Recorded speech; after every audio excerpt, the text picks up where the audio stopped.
Admiral Keth Tar stood on the bridge of his massive warship and watched the last enemy ships surrender. The Zephyrian Empire had finally won the war that had lasted 300 years.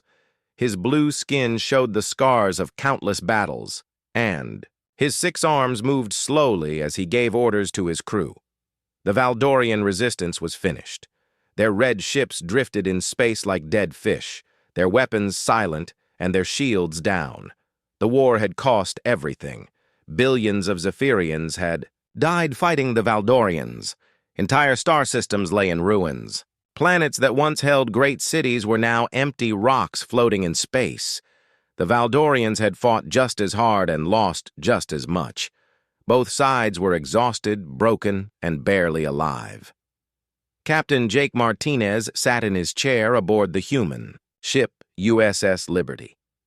His brown eyes stared at the screens, showing alien signals from across the galaxy. The ship was small compared to the alien warships, but it was fast and quiet. Earth had sent them to explore and learn, not to fight. For 50 years, humans had been moving through space quietly, watching the Great War from far away. Jake was a good captain who cared about his crew. He had short black hair and a calm way of speaking that made people trust him. His ship carried 300 humans, all excited to see new worlds and meet new people.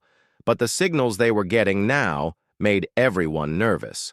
Dr. Lisa Thompson worked in her lab studying the alien messages. She was smart and careful, always checking her work twice. Her long red hair was tied back as she bent over her computers. The alien languages were hard to understand, but the pictures and numbers told a clear story.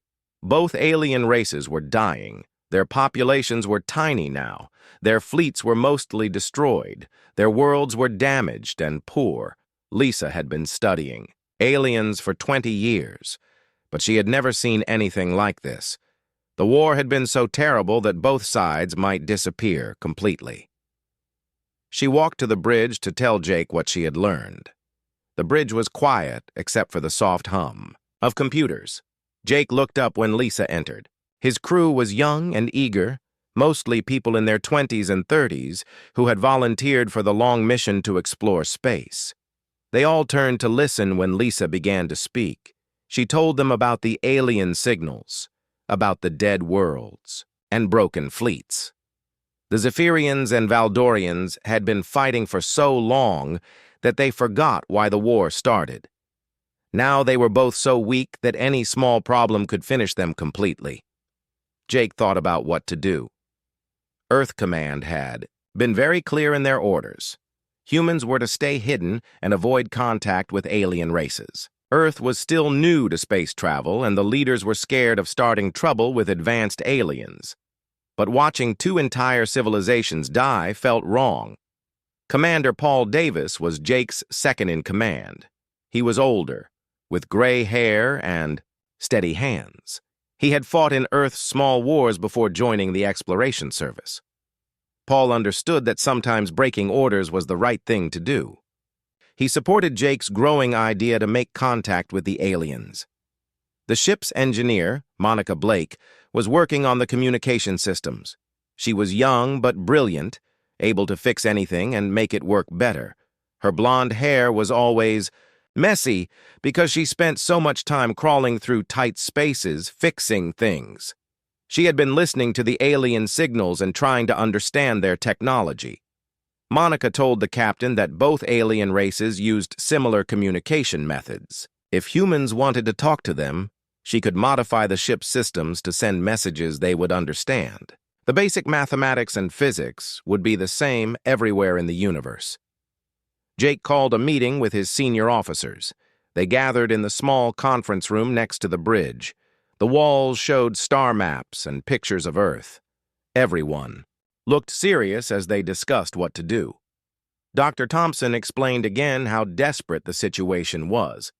Both alien races were so weak that they might not survive another year. Their technology was advanced, but their people were dying and their resources were almost gone. Paul argued that humans had a duty to help. Earth had resources and fresh ideas that might save both races. The war was over anyway, so there was no danger of humans getting caught in the fighting. Monica said she could send peaceful messages that would show humans wanted to help, not fight. She could include pictures of Earth, mathematical formulas, and simple drawings that would prove humans were intelligent and friendly, but Jake worried about Earth's safety. If the aliens saw humans as a threat, they might attack Earth before they finished dying. Even weak alien fleets might be strong enough to hurt human colonies. After hours of discussion, Jake made his decision. He would send a message to both alien fleets. Humans would offer food, medicine, and help rebuilding. It was the right thing to do, even if Earth Command would be angry.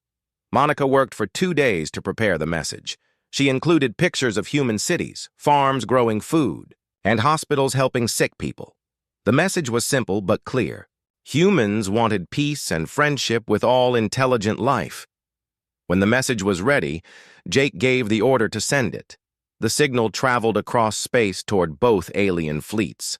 Within hours, they had their answer, and it was not what they expected. The response from both alien fleets was immediate and terrifying. Admiral Keth Tar and General Molvat, enemies for decades, suddenly agreed on something for the first time. These new aliens called humans were a threat that had to be destroyed, quickly. Both commanders sent emergency messages to their home worlds, demanding all remaining ships be sent to hunt down and kill every human they could find. General Alex Carter was eating breakfast at his desk on Luna Station when the priority message arrived from the USS Liberty. He was a big man with gray hair and steady blue eyes who had spent 30 years protecting Earth's colonies. The message made his coffee taste bitter as he read about humanity's first contact with alien life and how badly it had gone wrong. Alex immediately called Admiral Karen Walsh, the head of Earth's defense forces. She was a tough woman who had worked her way up from a small mining ship to commanding the entire human fleet. Her short brown hair was always perfectly neat, and she never showed fear even in the worst situations. But when Alex told her about the alien response, her face went pale. Within 6 hours, emergency signals were going out to every human ship and colony in space. The message was simple and frightening. 2 alien races with advanced technology were coming to destroy humanity. All civilian ships should head toward Earth or the nearest defended base. All military ships should prepare for war. Lieutenant Colonel Steve Adams was training new pilots on Mars when he got the emergency call. He was young for his rank, only 35, but he was the best tactical officer in the human fleet. His green eyes were always thinking, always planning new ways to solve problems. When he heard about the alien threat, he started thinking about how humans could possibly survive. The problem was huge. Even though both alien races were weak from their long war, they still had technology hundreds of years ahead of humans. Their ships were bigger, faster, and better armed. Their shields could stop anything humans could shoot at them. In a straight fight, humanity would lose quickly and completely, but Steve had an idea that might work. He called Admiral Walsh and asked for permission to study everything they knew about the alien war. If humans were going to survive, they needed to understand how their enemies thought and fought. Engineer Monica Davis was already working on the same problem at the Mars shipyards. She was brilliant with machines and had been studying the alien signals for weeks. Her workshop was filled with pieces of human technology that she was rebuilding in completely new ways. She worked day and night, drinking too much coffee and sleeping on a cot next to her tools. Monica discovered something important about alien technology. Both races built their ships and weapons using very similar methods. After fighting each other for 300 years, they had developed almost identical approaches to war. Their ships were heavily armored and slow-moving. Their tactics were formal and predictable. They expected their enemies to fight the same way they did. Humans built ships very differently. Human vessels were smaller, faster, and more flexible. Human captains were trained to think quickly and try new ideas. Human crews could change their ship's configuration in the middle of a battle. This might be enough to give humanity a chance. Steve Adams presented his plan to the Defense Council on Luna Station. The room was full of worried officers and politicians who knew they were facing extinction. Steve stood at the front with charts and computer models showing how the plan might work. The idea was simple but dangerous. Instead of building bigger ships to fight the aliens directly, humans would use speed and surprise. Small groups of fast ships would hit alien targets and run away before reinforcements could arrive. They would attack supply lines, communication, networks, and isolated ships. They would never stay in one place long enough for a real battle. Admiral Walsh listened carefully to the plan. She was old enough to remember when humans first reached the stars, and she knew how much they had learned about surviving in dangerous places. The plan was risky, but it was better than waiting for the aliens to arrive and destroy everything. The first test came 3 weeks later in the asteroid belt between Mars and Jupiter. A joint alien patrol of 12 ships was moving toward Earth, scanning for human bases and ships. 3 human patrol vessels under Captain Ryan Brooks were waiting for them among the floating rocks. The alien ships moved in perfect formation, scanning methodically and following standard military procedures. They expected to find human ships hiding behind asteroids or trying to run away. Instead, the human ships had done something the aliens never considered possible. Captain Brooks had spent 2 weeks placing small nuclear charges throughout the asteroid field. The charges were connected to a network of sensors that could track the alien ships. When the patrol entered the field, Brooks triggered a cascade of explosions that turned thousands of asteroids into high-speed projectiles. The alien ships' shields were designed to stop energy weapons and missiles, not chunks of rock moving at incredible speeds. 8 of the 12 ships were destroyed in the first few minutes. The remaining 4 tried to retreat, but more explosions blocked their escape routes. Only 2 alien ships survived to report what had happened. The survivors told their commanders something that scared both alien races. These humans did not fight like civilized people. They used the environment as a weapon. They set traps instead of fighting honorably. They disappeared into space like ghosts instead of standing and fighting. For the first time in 300 years, both alien races felt something they had forgotten. They felt fear of an enemy they did not understand. The humans were not playing by the rules of war that had governed the galaxy for centuries. They were doing things that seemed impossible, and somehow those impossible things were working. Admiral Kethtar called an emergency meeting with General Mulvat. The 2 enemies had never spoken directly before, but now they needed to work together. The human threat was growing stronger while both their races grew weaker. They had to find a way to stop these strange new enemies before it was too late. Captain Beth Rodriguez commanded the human strike force that slipped deep into Zephyrian space while their main fleet was moving toward Earth. Her mission was not to conquer territory or destroy cities.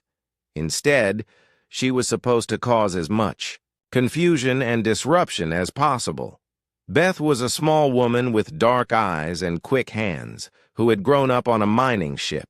She understood how complex systems worked and how to break them efficiently. Her force consisted of 15 fast ships with specially trained crews. Each ship carried only 50 people, but those people were experts at unconventional warfare. They had studied the alien communication intercepts and learned how both races organized their military forces. The aliens used rigid command structures, where every order came from the top and every soldier followed exact procedures. Dr. Peter Johnson was the fleet's specialist in alien psychology. He was a quiet man with thick glasses who had spent years studying how different intelligent species thought and made decisions. His analysis of captured alien communications revealed something important. Both the Zephyrians and Valdorians had evolved societies where individual creativity was discouraged. Their military officers followed predetermined protocols and rarely tried anything new. This gave Peter an idea that would change everything. If human forces could disrupt the alien command structure and force their officers to make decisions, without clear orders, the entire alien military system might collapse. The aliens were not trained to think for themselves or adapt to unexpected situations. The human fleet began what they called the Chaos Campaign. Instead of attacking major targets or fighting pitched battles, human ships appeared randomly throughout Zephyrian territory. They would strike a communication relay, destroy a supply convoy, or disable a space station, then vanish before enemy reinforcements could arrive. The attacks followed no pattern that alien commanders could predict. Sometimes humans hit military targets, sometimes civilian infrastructure, sometimes nothing important at all. The randomness was the point. Alien officers were trained to respond to logical, systematic attacks. They had no procedures for dealing with enemies who seemed to strike completely at random. Captain Rodriguez led the first major raid on a Zephyrian supply depot in the Outer Rim. The depot was lightly defended because it was far from the fighting and seemed unimportant. The Zephyrian commander had 40 ships and 5,000 soldiers protecting warehouses full of food, fuel, and spare parts. The human attack came from 6 different directions at once. Small groups of human ships appeared out of nowhere, hit specific targets, and disappeared again. The Zephyrian defenders tried to follow their training manuals, but the manuals assumed the enemy would attack in formations and try to hold territory. Instead, human teams teleported directly into the warehouses and began destroying everything they could reach. They planted explosives with timer devices, then teleported back to their ships and left. The explosions continued for hours after the human ships were gone, creating fires and chain reactions that destroyed most of the depot. Sergeant Tracy Williams led the first human ground operation on a Valdorian mining world called Kepler-7. Her unit of 50 Marines accomplished something both alien races thought was impossible. They captured an entire planetary defense grid using nothing but creative problem-solving and flexible tactics. Tracy was a tough woman from the asteroid. Colonies who had learned to fight in low gravity and tight spaces. Her Marines were all volunteers who enjoyed solving puzzles and thinking outside normal patterns. When they studied the Valdorian defense grid, they realized it was designed to stop massive invasion fleets, not small groups of infiltrators. The defense grid consisted of orbital weapons platforms that could destroy any ship trying to land on the planet. Ground-based missile launchers protected the orbital platforms from attack. It was a perfect system that had never been defeated in 300 years of warfare. But Tracy's team did not try to destroy the defense grid. Instead, they hacked into the communication network and convinced the automated systems that the platforms were malfunctioning. The grid's own safety protocols shut down the weapons to prevent accidents. Within 6 hours, 50 human Marines had disabled defenses that could have stopped a fleet of 10,000 ships. Similar successes were happening throughout both alien territories. Human teams captured supply bases, disabled communication networks, and disrupted transportation systems. They never stayed long enough for major battles, but their cumulative effect was devastating. More importantly, the human example was starting to influence alien thinking. Lower-ranking Zephyrian and Valdorian officers began questioning orders that seemed ineffective. Scientists in both races started proposing innovative solutions to military problems. Civilians began wondering why their governments were fighting, a war that made no sense. Commander Paul Davis was leading raids in Valdorian space when he encountered something unexpected. A Valdorian captain named Veltar sent a private communication asking to meet under a flag of truce. This had never happened before in 3 centuries of warfare. The meeting took place on a small asteroid between 2 star systems. Paul arrived, with just 2 ships and a small security team. Veltar came alone in a single fighter craft. The Valdorian was tall and thin, with gray skin and large eyes that showed intelligence and curiosity. Veltar explained that many Valdorian officers were tired of following orders that achieved nothing. The war had continued for so long that nobody remembered why it started or what victory would look like. The human tactics were showing both races that there were other ways to solve problems. Paul realized that humanity's greatest weapon was not superior technology or military strength. It was the simple idea that there was always another way to approach any problem. This concept was spreading through both alien civilizations like a virus, causing people to question everything they had been taught. The war was changing in ways that neither alien government understood. Their rigid military systems were breaking down as individual officers began thinking for themselves. Supply lines were disrupted, not just by human attacks, but by alien personnel who were starting to refuse senseless orders. Dr. Johnson analyzed reports from across the galaxy and made a startling prediction. Both alien civilizations were experiencing internal revolutions as their people learned to think creatively. The war might end not through military defeat, but through the collapse of the authoritarian systems that had made the war possible. Admiral Walsh received Peter's report at Luna Station and realized that humanity had accidentally started something much bigger than a military campaign. They had introduced the concept of individual freedom and creative thinking to civilizations that had never experienced either. The results were unpredictable but hopeful. Admiral Chris Thompson found himself commanding the strangest fleet in galactic history.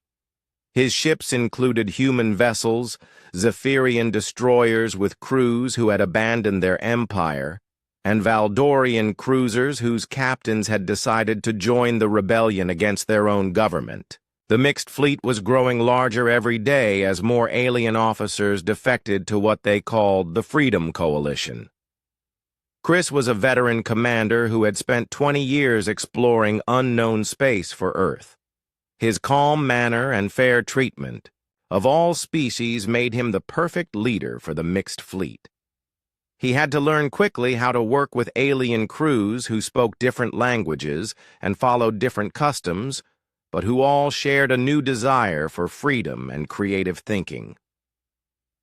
Defections were causing panic in both alien governments. Admiral Kethtar sent increasingly desperate messages to his remaining ships, ordering them to attack any vessel that showed signs of human influence.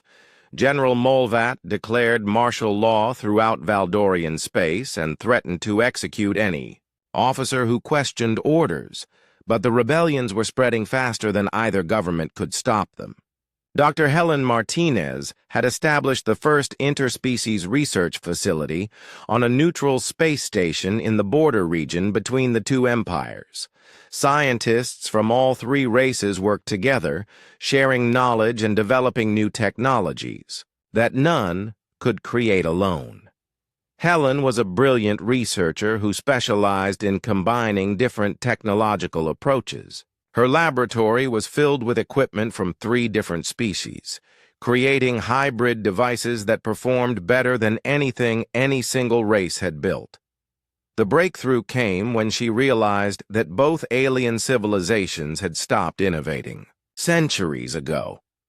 The Zephyrians and Valdorians had been fighting with essentially identical technologies for over 100 years. Their weapons, ships, and defensive systems had barely changed because innovation was seen as disruptive to military discipline. Both races had chosen military stability over technological progress. Human creativity combined with alien sophistication produced incredible results. Zephyrian energy manipulation techniques merged with human adaptive systems to create weapons that could change their configuration during battle. Valdorian material sciences enhanced human ship designs, producing vessels that were faster and stronger than anything previously imagined. The war reached its climax during the Battle of the Nexus sector. Both alien fleets converged on the solar system in a final desperate attempt to eliminate humanity before their own governments collapsed completely. The combined armada consisted of over 2,000 ships, the largest force assembled in 3 centuries. But Earth was not the helpless target they expected to find. Human engineers had spent months preparing defensive systems that would have been impossible without help from alien defectors. The entire solar system had been turned into a fortress using technologies from all 3 species. Captain Frank Davis commanded the defense of Earth from a mobile command ship hidden inside a hollowed-out asteroid. The asteroid moved freely through the battle space, appearing to be just another piece of space debris, while actually coordinating the entire human defense network. Frank was the younger brother of Commander Paul Davis and had inherited the same tactical brilliance. His command ship was invisible to alien sensors because it was completely passive, using only reflected signals from other sources to track enemy movements. The alien fleets had no idea they were being watched and analyzed from close range. The human defense network included gravity mines that could create temporary black holes, nanoswarms that converted enemy hull materials into additional defensive systems, and boarding parties that captured ships from the inside out. But the most devastating weapon was psychological.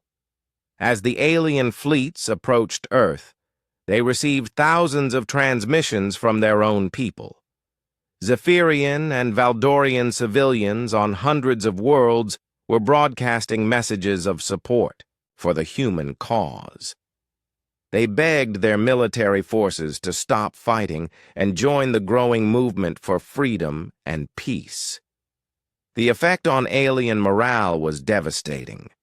Many ship crews were receiving personal messages from family members asking them to abandon the war. Others heard reports that their home worlds were experiencing popular uprisings against the authoritarian governments that had perpetuated the conflict.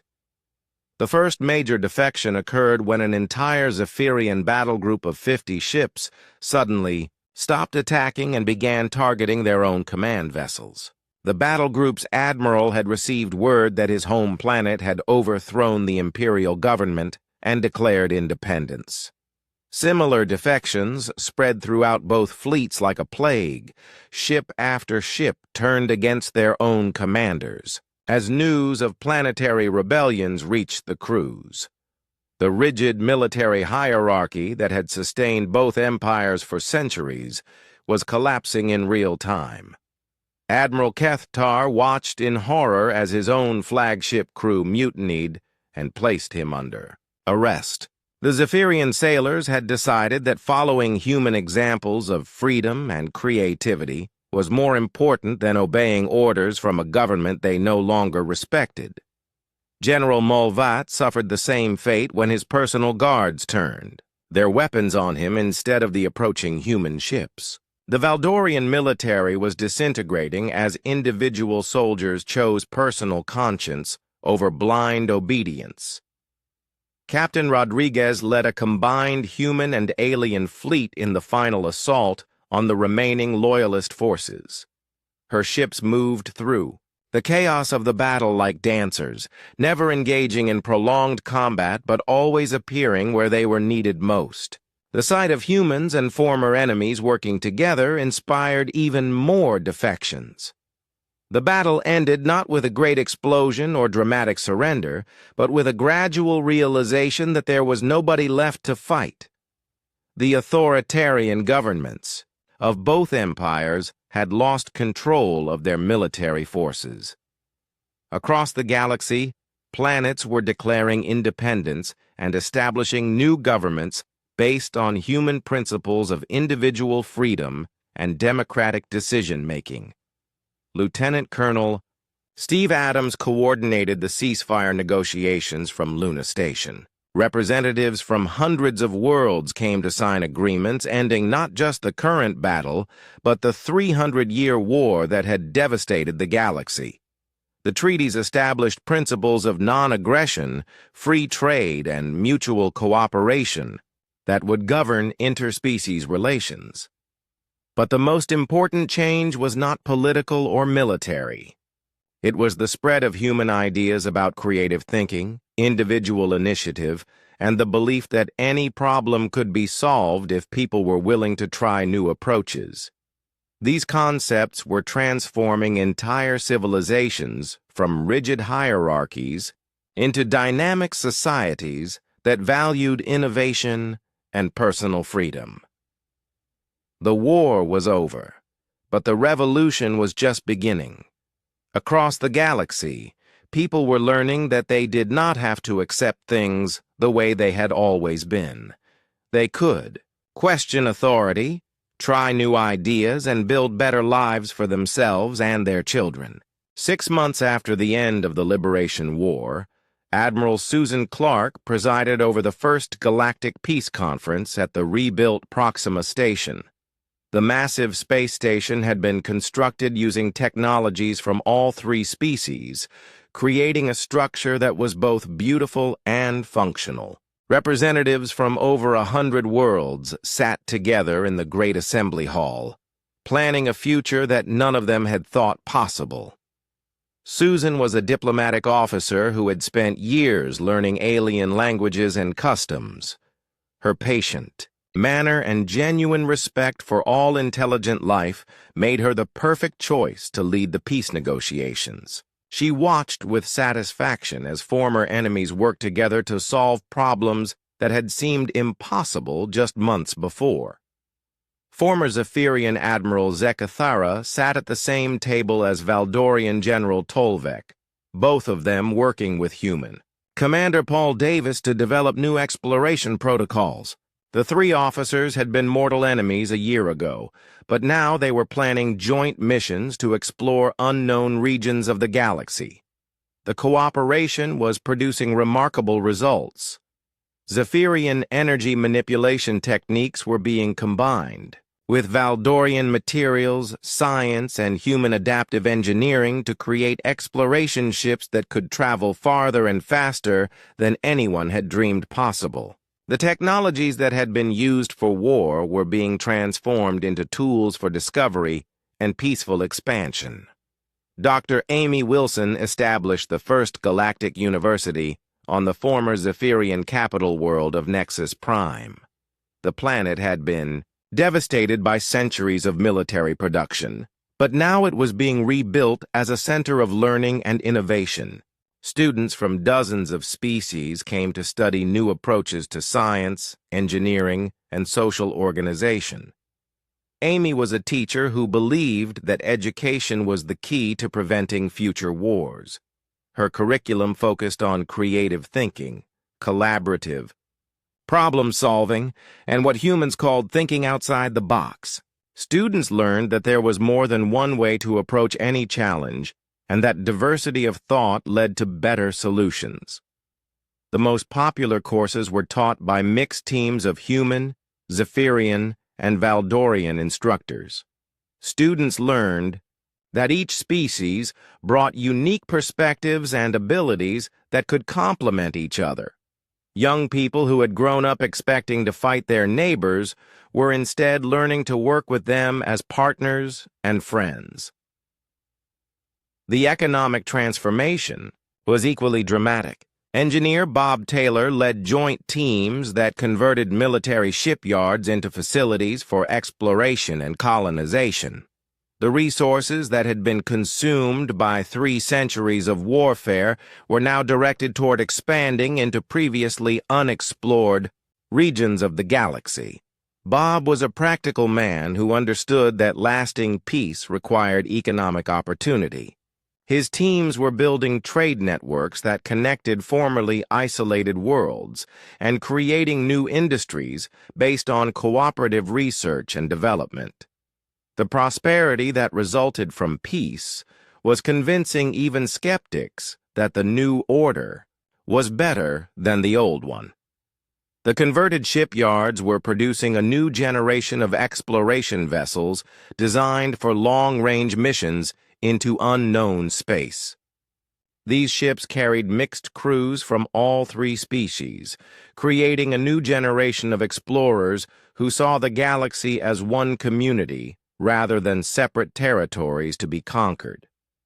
Captain Nancy Brown served as humanity's first galactic ambassador, representing Earth's interests while promoting cooperation between all species. She traveled constantly between different worlds, helping to resolve disputes and encouraging new partnerships. Her work was crucial in building trust between former enemies. Nancy often reflected on how a species that had barely achieved faster than light travel had managed to end a war that had consumed 2 galactic civilizations. The answer was not superior firepower or advanced technology. It was simply the willingness to try something different and the belief that every problem had a solution if people were creative enough to find it. The philosophical changes were perhaps the most significant of all. Dr. Peter Johnson had established research centers on dozens of worlds where scholars studied the transformation of galactic civilization. His teams documented how human concepts of individual freedom and creative thinking had spread throughout the galaxy like seeds planted in fertile soil. The rigid hierarchical structures that had dominated both alien civilizations for millennia were being replaced by more flexible organizations that valued innovation and personal initiative. People who had never been allowed to question authority were learning to think for themselves and contribute their own ideas to solving community problems. Trade and communication between worlds increased dramatically as the barriers that had divided the galaxy for centuries were removed. Languages that had been used only for military communications were being adapted for science, art, and commerce. Cultural exchange was creating new forms of music, literature, and visual arts that combined elements from all 3 species. The First Joint Exploration Fleet departed for the Galactic Rim carrying crews from dozens of species working together. Captain Jake Martinez, who had started the whole process by deciding to make first contact, commanded the flagship of the exploration fleet. His crew included humans, Zephyrians, Valdorians, and representatives from 20 other species that had been freed from the cycle of warfare. The exploration fleet carried with them humanity's greatest gift to the galaxy. It was not any specific technology or weapon, but rather a way of thinking about problems and challenges. The understanding that there was always another way, that the impossible was just a challenge waiting for the right perspective, and that cooperation produced better results than conflict. As the fleet disappeared into the unknown regions beyond the galactic rim, messages of support and encouragement followed them from hundreds of worlds. The galaxy had learned that diversity was strength, that different approaches to problems led to better solutions, and that working together was more effective than fighting alone. The war seemed finished when humanity entered, and everything had indeed changed. But the change was not conquest or domination. It was the spread of hope, creativity, and the revolutionary idea that ordinary people could shape their own destiny if they were brave enough to try new things and wise enough to work together. The galaxy was no longer divided between empires and territories. It had become something new and unprecedented. A collaborative civilization where problems were solved through innovation rather than force, where diversity of thought was valued over conformity, and where the phrase "that's impossible" had become the starting point for discovery rather than the end of discussion. Captain Jake Martinez stood on the observation deck of the exploration ship New Horizon and watched the stars change color as they entered a region of space that no intelligent being had ever seen before. The galactic rim was a mysterious place, where strange phenomena created beautiful but dangerous conditions for space travel.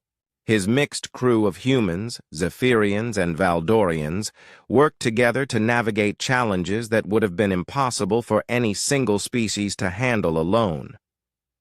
The New Horizon was the first ship designed entirely through interspecies cooperation. Its hull used Valdorian crystalline materials that could repair themselves when damaged.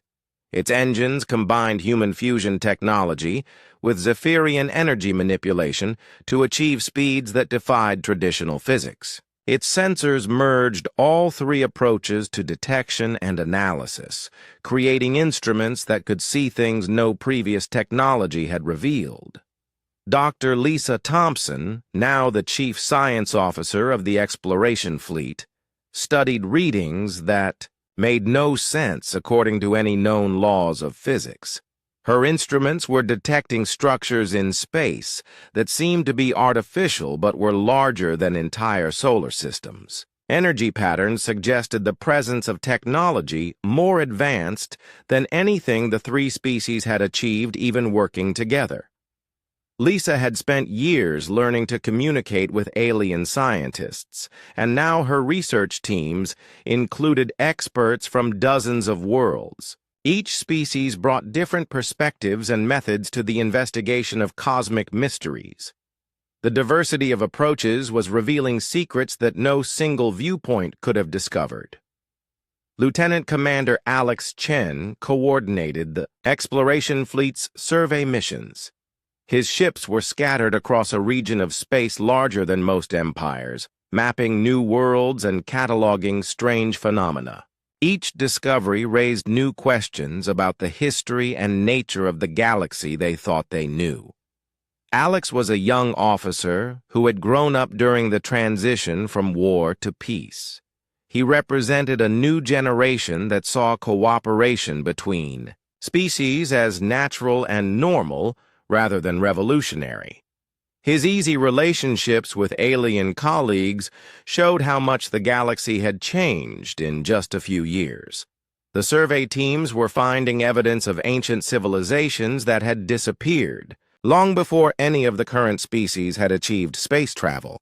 Ruins on dead worlds showed technologies that surpassed anything the modern galaxy could produce. The discoveries suggested that the current era of galactic civilization was not the first, and probably would not be the last. Engineer Monica Blake led the technical teams trying to understand the ancient technologies they were discovering. Her workshops had become centers of interspecies collaboration, where human creativity merged with alien knowledge to solve puzzles left by vanished races.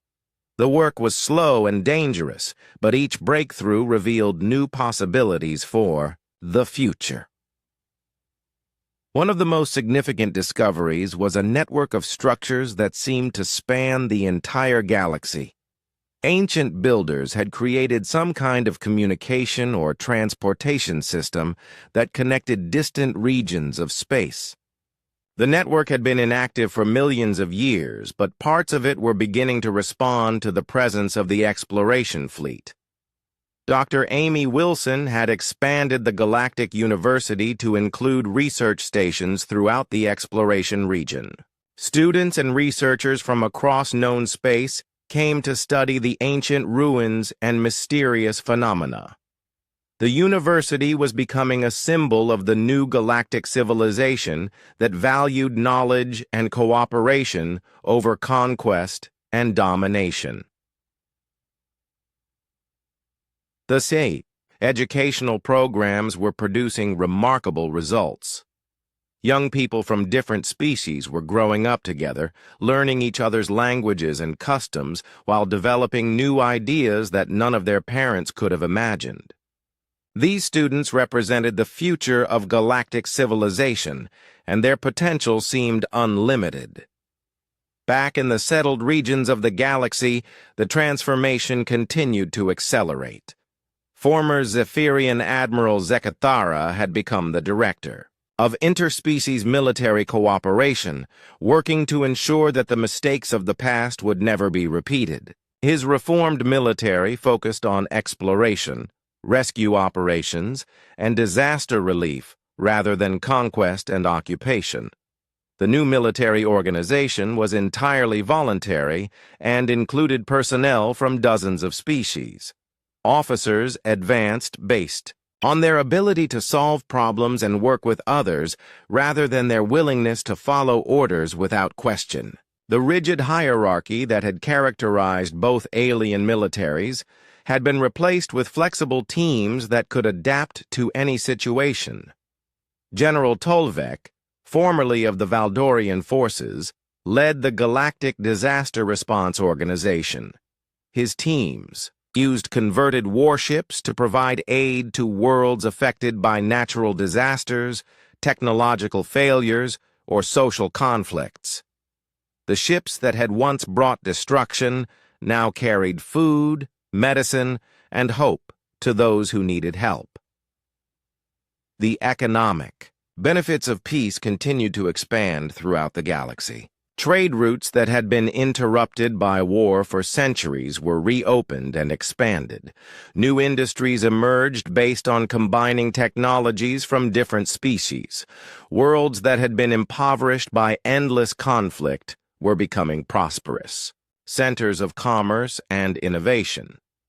Captain Nancy Brown had established diplomatic missions on hundreds of worlds, creating a network of communication and cooperation that prevented conflicts before they could escalate into violence. Her work was proving that most disputes could be resolved through patient negotiation and creative problem-solving rather than force. The diplomatic missions were staffed by representatives from all species, creating a new profession of interspecies mediation.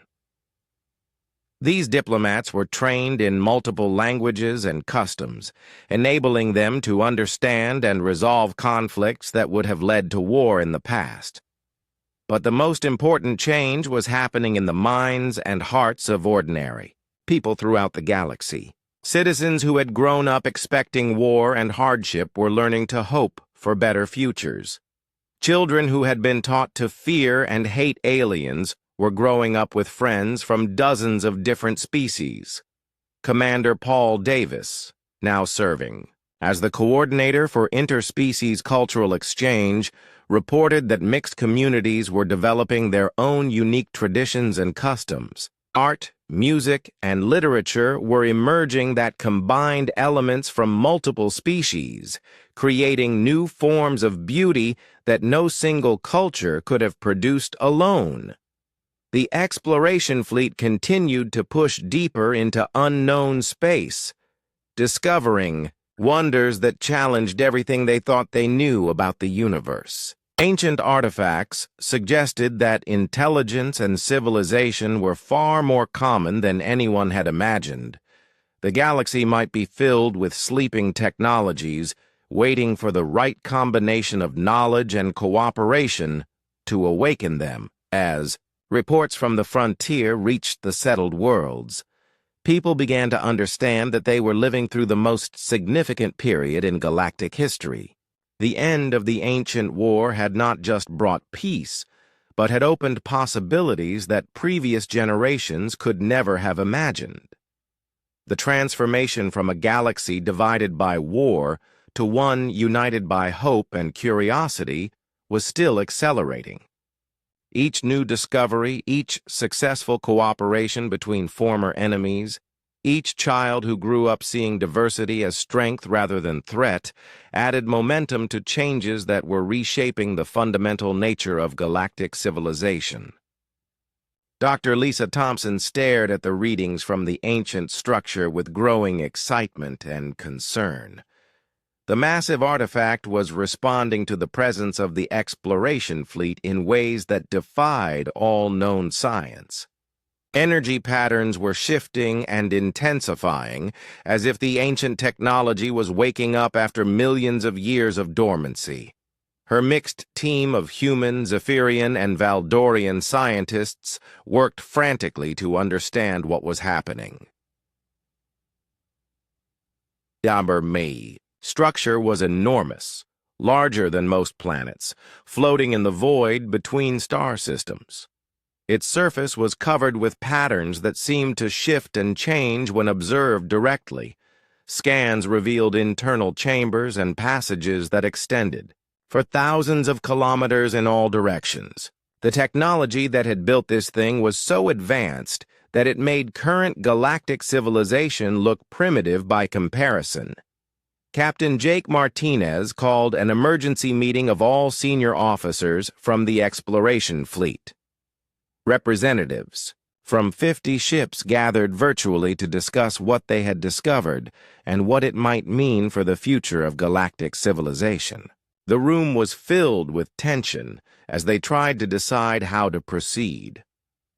Engineer Monica Blake had been studying the artifact's energy emissions and made a disturbing discovery. The structure was not just responding to their presence, but was actively scanning their ships and crews. It seemed to be learning about current galactic technology and civilization by examining the exploration fleet in detail. Monica's readings showed that the scanning process was incredibly sophisticated, penetrating even the most heavily shielded areas of their ships. The ancient builders had possessed knowledge of physics and engineering that surpassed anything the modern galaxy had achieved. If the structure was hostile, the exploration fleet would have no defense against its capabilities. But Dr. Amy Wilson, analyzing the data from her mobile research station, believed the structure might be benevolent. The scanning patterns reminded her of educational processes used in the Galactic University. The artifact might be trying to understand current civilization in order to determine how best to interact with it. The debate over how to respond split the exploration fleet. Some officers wanted to retreat immediately and warn the settled regions of the galaxy about the potential threat. Others argued that this was the discovery of a lifetime, and they had a duty to learn as much as possible before making any decisions. Lieutenant Commander Alex Chen proposed a compromise solution. The exploration fleet would maintain a safe distance while sending small, unmanned probes to establish communication with the artifact. If the structure proved hostile, they could escape quickly. If it was peaceful, they could begin the process of learning from technologies that might advance galactic civilization by thousands of years. The first communication attempt used mathematical sequences and basic physics concepts that should be universal to any intelligent species. The response came immediately and was overwhelming in its complexity. The artifact transmitted detailed information about stellar mechanics, dimensional physics, and energy manipulation that would take years to understand fully. Dr. Peter Johnson, analyzing the communication patterns, realized that the artifact was not just responding to their messages, but was actively teaching them. The information was being presented in carefully structured lessons that built upon each other, similar to educational programs he had developed for interspecies learning. The teaching process revealed that the ancient builders had faced the same challenges that currently troubled galactic civilization. They had overcome wars between different species, learned to cooperate despite fundamental differences, and achieved a level of technological and social development that seemed almost magical to current standards, but the lessons also contained warnings. The ancient civilization had eventually disappeared, leaving behind only automated structures like this one. The artifact was trying to help current civilization avoid the mistakes that had led to the downfall of its builders. The knowledge being shared was both a gift and a responsibility. Captain Frank Davis, commanding the security forces for the exploration fleet, reported that other ancient structures throughout the galaxy were beginning to activate. The network that Dr. Thompson had discovered was coming online, responding to the presence of a cooperative interspecies civilization that reminded it of its creators.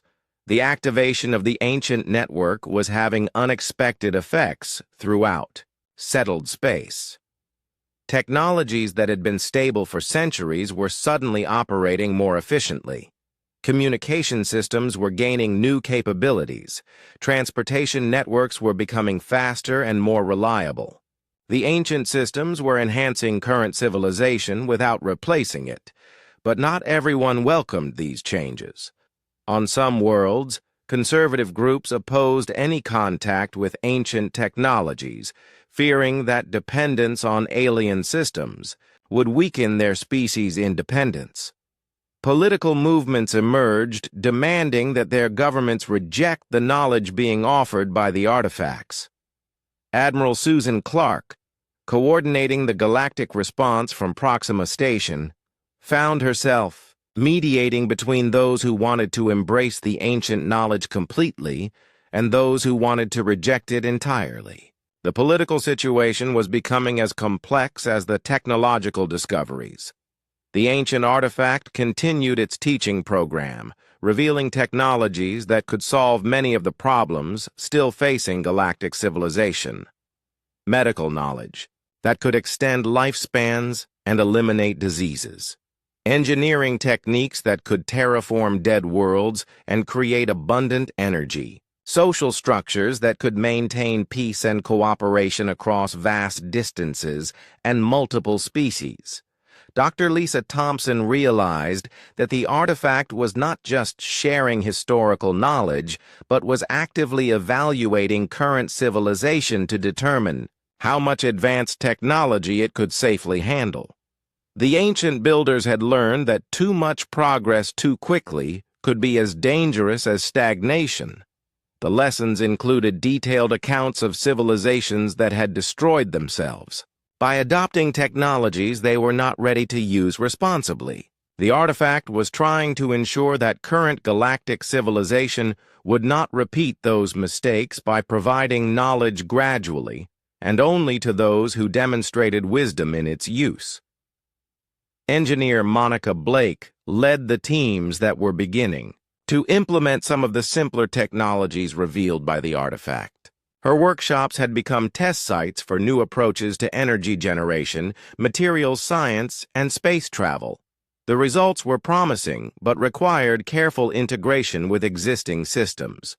The most significant discovery was that the ancient network was not just a collection of artifacts, but was actually a single, vast intelligence that had been maintaining itself for millions of years. This intelligence had been waiting for the galaxy to develop a civilization mature enough to benefit from the knowledge of its creators.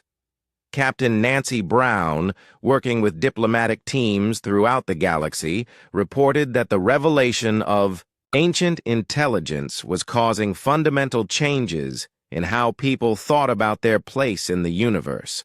The knowledge that previous civilizations had risen and fallen was humbling, but also inspiring. The exploration fleet continued to study the artifact while maintaining communication with the expanding network throughout the galaxy. Each day brought new revelations about the history and potential future of galactic civilization. The ancient intelligence was patient, but insistent that current civilization must prove its wisdom before receiving the most powerful technologies. As the weeks passed, it became clear that contact with the ancient network represented a turning point comparable to the end of the Great War. The galaxy was being offered the opportunity to join a community of intelligence that spanned space and time, but only if it could demonstrate that it had learned to value cooperation over conflict and wisdom over power. 5 years after first contact with the ancient network, Captain Jake Martinez stood in the command center of the new Unity, a ship that represented the highest achievement of combined galactic technology. The vessel incorporated human adaptive systems, Zephyrian energy manipulation, Valdorian materials science, and ancient technologies that had been carefully integrated over months of testing and refinement. The new Unity was preparing for humanity's most ambitious mission yet. The ancient intelligence had revealed the location of other galaxy clusters where civilizations might be struggling with the same conflicts that had once plagued their own region of space. The ship would carry a crew of representatives from dozens of species to make contact with these distant civilizations and share the knowledge that had brought peace to their galaxy. Dr. Lisa Thompson, now the director of the Galactic Research Institute, had spent years learning to communicate with the ancient intelligence. The process was challenging because the artificial mind thought in concepts that spanned millions of years and operated on scales that were almost impossible for biological intelligence to comprehend. Through patient effort, Lisa had learned that the ancient network was not unique. Similar intelligences existed in other regions of the universe, all of them remnants of civilizations that had achieved transcendence by learning to cooperate rather than compete. These intelligences served as guardians and teachers, waiting for younger civilizations to mature enough to benefit from their knowledge. The network had revealed that the pattern of warfare followed by cooperation was common throughout the universe. Most intelligent species went through similar stages of development, beginning with competition for resources, progressing through periods of conflict and expansion, and eventually either destroying themselves or learning to work together for mutual benefit. The galaxy that humans had entered was actually in the late stages of this development cycle. The long war between the Zephyrians and Valdorians had been the final test, determining whether these civilizations would destroy each other or find a way to transcend their differences. The arrival of humanity had provided the catalyst needed to choose cooperation over destruction. Admiral Chris Thompson commanded the Galactic Defense Forces that now protected hundreds of worlds working together in unprecedented harmony. His fleets included ships from every known species, creating a military organization that existed to preserve peace rather than wage war. The transformation from instruments of destruction to guardians of civilization represented the fundamental change in galactic thinking. The defense forces rarely dealt with actual conflicts anymore. Their primary missions involved disaster relief, exploration support, and maintaining the communication networks that connected distant worlds. War had become so rare that many young officers had never seen actual combat, instead focusing their training on cooperation and problem-solving. Engineer Monica Blake had established the Galactic Engineering Cooperative, where technical experts from all species worked together to solve the greatest challenges facing their expanding civilization. Her teams were building new types of space habitats that could support millions of beings from different species, creating artificial worlds that were more diverse and vibrant than any natural planet. The cooperative had also begun implementing some of the more advanced technologies revealed by the ancient network. Faster-than-light communication systems now connected every settled world instantly. Transportation networks could move people and cargo across the galaxy in days rather than months. Energy generation had become so efficient that scarcity was becoming a concept from the distant past. Dr. Amy Wilson's Galactic University had grown into a network of institutions on thousands of worlds, teaching millions of students from hundreds of different species. The curriculum emphasized not just technical knowledge, but wisdom, ethics, and the responsibility that came with advanced technology. Graduates were expected to use their education to benefit all intelligent life rather than just their own species. The university had become the primary mechanism for integrating new species into galactic civilization. As exploration fleets discovered isolated worlds with developing civilizations, educational missions would help these societies adapt to the larger community without losing their unique cultures and perspectives. Captain Nancy Brown served as the first galactic ambassador to the ancient intelligence, representing all biological civilization in ongoing communications with the vast artificial mind. Her work involved not just diplomacy but philosophy, as she helped bridge the gap between organic and artificial intelligence. Through Nancy's efforts, the galaxy was learning to think in longer timescales and broader perspectives. The ancient intelligence had shown them that their current achievements were just the beginning of what was possible when cooperation replaced competition as the driving force of civilization. The most significant change was happening in the minds and hearts of ordinary citizens throughout the galaxy. Children were growing up in a universe where cooperation between species was normal, where diversity was celebrated rather than feared, and where the greatest heroes were teachers, explorers, and peacemakers rather than warriors and conquerors.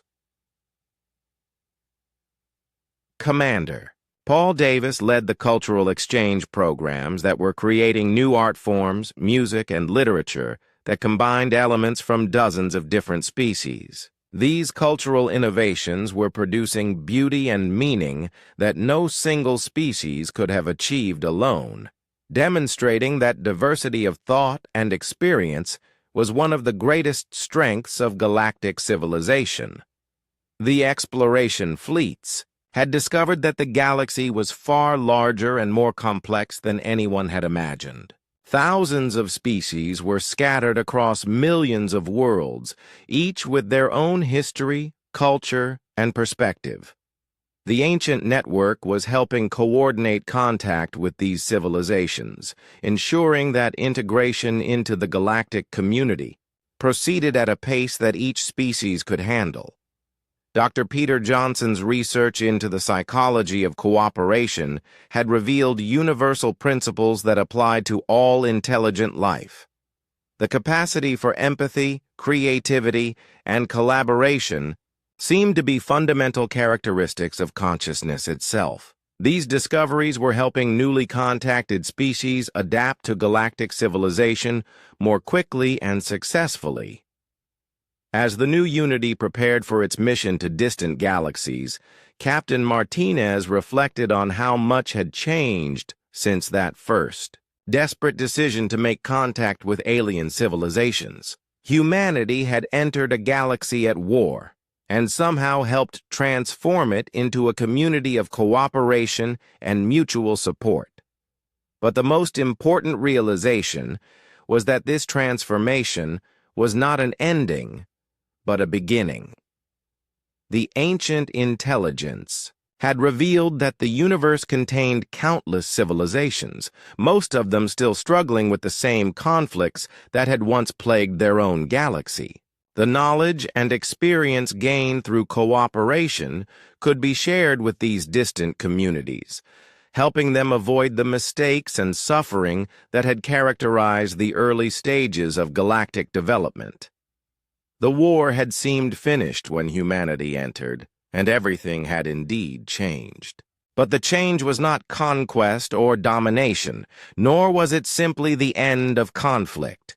It was the discovery that intelligence itself was collaborative, that consciousness was fundamentally cooperative, and that the greatest achievements of any civilization came through working together rather than competing against each other. As the new Unity departed for its mission to the distant galaxies, it carried with it not just the hopes of one region of space, but the accumulated wisdom of countless civilizations that had learned to transcend their differences. The message they would carry was simple, but profound. There was always another way. Cooperation was always possible, and the universe itself seemed designed to reward those who chose understanding over conflict, creativity over destruction, and hope over fear.